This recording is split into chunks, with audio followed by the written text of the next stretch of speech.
आज जो बजट भारत की वित्त मंत्री आदरणीय श्रीमती निर्मला सीतारमण जी ने रखा है, वह बजट बहुत ही संतुलित, ऑल इंक्लूसिव और विकास को बढ़ावा देने वाला बजट है।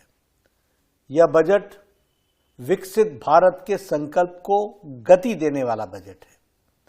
इस बजट में गरीब और किसान का कल्याण है, वंचितों का सम्मान है और नारी शक्ति और मध्यम वर्ग का उत्थान समाहित है। हमारा बजट इस प्रकार से कहा जाए तो यह आम व्यक्ति का बजट है, सिटीजन सेंट्रिक बजट है। ऐसे सर्वस्पर्शी और हर क्षेत्र के विकास को गति देने के लिए समर्पित बजट के लिए मैं आदरणीय प्रधानमंत्री श्री नरेंद्र मोदी जी का हार्दिक अभिनंदन करता हूं।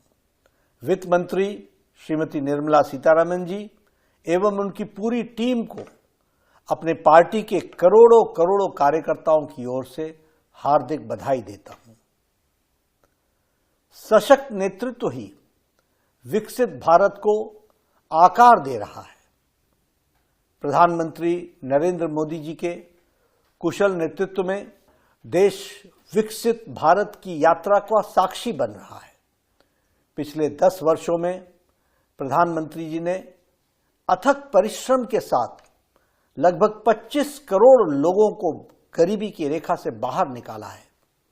साथ ही देश के मध्यम वर्ग के परिवारों को बहुत बड़ी राहत प्रदान करते हुए टैक्स में के दायरे में छूट 12 लाख रुपए तक का बढ़ा दिया है। इस बजट में युवाओं के कौशल, कृषि में निवेश और ग्रामीण क्षेत्रों में रोजगार के विकल्प सृजित करने पर खासा ध्यान दिया गया है। इस बजट में अध्यात्मवाद और आधुनिकता का अद्भुत संगम देखने को मिलता है। रामायण सर्किट और बुद्ध सर्किट के निर्माण की घोषणा के साथ साथ राज्यों के इंफ्रास्ट्रक्चर विकास के लिए 1.5 लाख करोड़ रुपए का प्रावधान किया गया है। न्यूक्लियर एनर्जी मिशन के लिए 20,000 करोड़ रुपए की शुरुआत में भारत ऊर्जा क्षेत्र में आत्मनिर्भर बनने की दिशा में एक बड़ा कदम है। पर्यटन को बढ़ावा देने के लिए 50 प्रमुख स्थलों का राज्यों की भागीदारी से विकास किया जाएगा, जिससे न केवल सांस्कृतिक धरोहर को संरक्षित किया जाएगा बल्कि स्थानीय रोजगार के अवसर भी बढ़ेंगे। आईआईटी की क्षमता का विस्तार तकनीकी शिक्षा और नवाचार को सशक्त बनाएगा। स्वास्थ्य कल्याण की दृष्टि से बजट में लगभग 1 लाख करोड़ रुपए का प्रावधान दिया गया है, जो 2014-15 के मुकाबले 191% अधिक है। कैंसर से पीड़ित मरीजों को राहत देने के लिए 36 लाइफ सेविंग ड्रग्स, 36 जीवन रक्षक दवाओं को कस्टम ड्यूटी से पूरी तरह छूट दे दी गई है। अगले वर्ष तक हमारे मेडिकल कॉलेजेस में 10,000 एक्स्ट्रा सीट जोड़ी जाएंगी।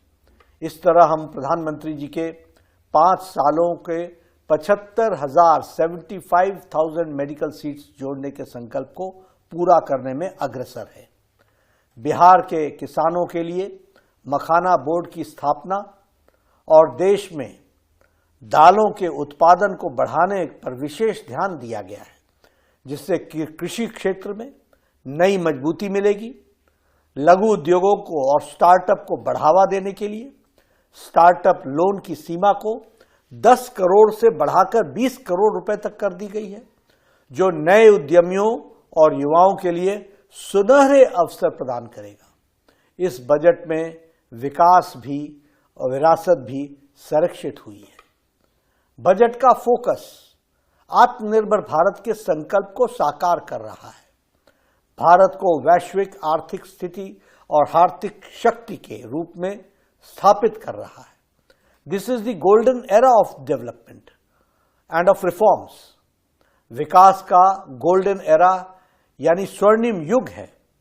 मैं पुनः ऐसे कल्याणकारी बजट के लिए, सिटीजन सेंट्रिक बजट के लिए आदरणीय प्रधानमंत्री श्री नरेंद्र मोदी जी को और वित्त मंत्री श्रीमती निर्मला सीतारमण जी को एवं उनकी पूरी टीम को कोटि कोटि साधुवाद।